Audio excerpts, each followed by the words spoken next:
सभी आज महाराज जी के श्री मुख से श्री ध्रुव जी का चरित्र सुन लिए हैं। कल आपने सुना कि कैसे ध्रुव जी जो है माता के कहने पर एक छोटा सा 7 वर्षीय बालक तपस्या करने वन में चला जाता है। वह जो बालक है मथुरा में तपस्या करने जाता है। भगवान ये विचारते हैं जिस स्थान को मेरे भक्त ने चुना है उस स्थान को मैं क्यों ना चुनूं। इसीलिए भगवान वृंदावन मथुरा का चयन अपनी लीला के लिए करते हैं। और महाराज जी पद्म पुराण में स्पष्ट रूपेण वर्णित है कि वृंदावन के चाहे कोई पागल व्यक्ति हो, चाहे झाड़ू लगाने वाला स्वीपर हो, उसको सामान्य व्यक्ति ना समझे, किसी ब्रजवासी पर सामान्य दृष्टि ना रखे। श्री ठाकुर जी ही वृंदावन में विद्यमान है।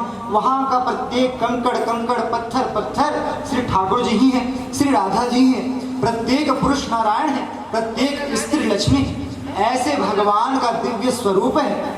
भगवान के धाम में और भगवान के नित्य भक्तों पे कोई भेद नहीं किया जाता है। हमारे यहाँ शास्त्र एक आज्ञा करते हैं, गुरुजनों का आश्रय ले ले और धाम का आश्रय ले ले। अब देखो, संतों का आश्रय तो सभी जानते हैं, गुरु मंत्र दीक्षा ले लो, संतों की आज्ञा मानो।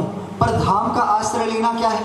तो धाम के विषय में पद्म पुराण में लिखित है कि जगन्नाथपुरी को, अयोध्यापुरी को, श्री सीतामढ़ी को, श्री द्वारिकापुरी को, वृंदावन को, किसी एक धाम का ऐसा आश्रय ले लें कि हर 2-3 महीने में, हर 6 महीने में, अथवा वो भी ना बन सके तो साल में एक ना एक बार उस धाम अवश्य जाएं। और पूज्य सद्गुरुदेव भगवान की दया से ऐसी कृपा हुई है कि पिछले 6 महीने में इस दास ने 4 बार वृंदावन धाम के चक्कर काट लिए हैं और आगे भी काटते रहेंगे। इसी तरह जब हरिगुरु संतों की कृपा होती है तो भगवान नित्य अपने धाम पर आश्रय देते हैं। तो जैसा हमने कहा, गुरुजनों में, भगवान के धाम में, और एक अंतिम बात कहेंगे, भगवान के प्रसाद में कोई भेद नहीं रखना है।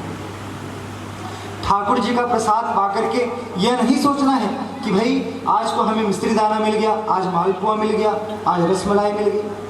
होता क्या है, हमारे अंदर प्रसाद के प्रति कोई निष्ठा नहीं है। यद्यपि महाराज जी मंदिर में मिश्री दाना दें तो हम सब उपवास का बहाना कर देते हैं या कहते हैं कि एक दाना दे दीजिए, लेकिन जब वही पंडित जी रसमलाई देते हैं तो मेरे बेटे के लिए, मेरी बहन के लिए, मेरे भाई के लिए, सबके लिए प्रसाद लेकर जाते हैं। हमें प्रसाद आसक्ति नहीं है, पदार्थ आसक्ति है कि जब 56 भोग लगेगा तो सब टूट पड़ेंगे। ऐसा भाव कदापि नहीं होना चाहिए। भाई भगवान की चरण रज जो है, भगवान के द्वारा खाया जो मिट्टी का कण है, वह मिट्टी का कण भी सदैव ग्रहणीय है। भगवान का जो समूचा प्रसाद है वह सदैव ग्रहणीय है। जो इंद्र देखिए, यद्यपि हमारे पास से कोई सुअर चला जाता है तो हम घिनाते हैं कि कैसा सुअर है, हमारे पास से जा रहा है। उसी तरह जो देवता है, देवता जब हमें देखते हैं तब विचार करते हैं कि कैसा मानव है, मलमूत्र का शरीर लेकर के संसार में विचरण कर रहा है। पर वह देवता भी हमसे ईर्ष्या करते हैं कि यह जो मनुष्य है कितनी सहजता से ठाकुर जी का श्रृंगार कर रहा है, भगवान को वस्त्र पहना रहा है, भगवान का तिलक चंदन कर रहा है और सुंदर सुंदर नथ लगा रहा है।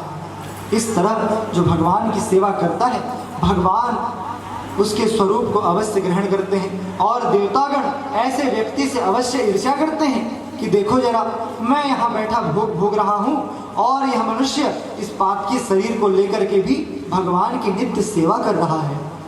ऐसा जब भगवान, अन्य देवतागण, पितरगण विचार करते हैं तो ऐसे पुरुष को धन्य धन्य कहते हैं। तो बोलिए भक्तवत्सल भगवान की जय।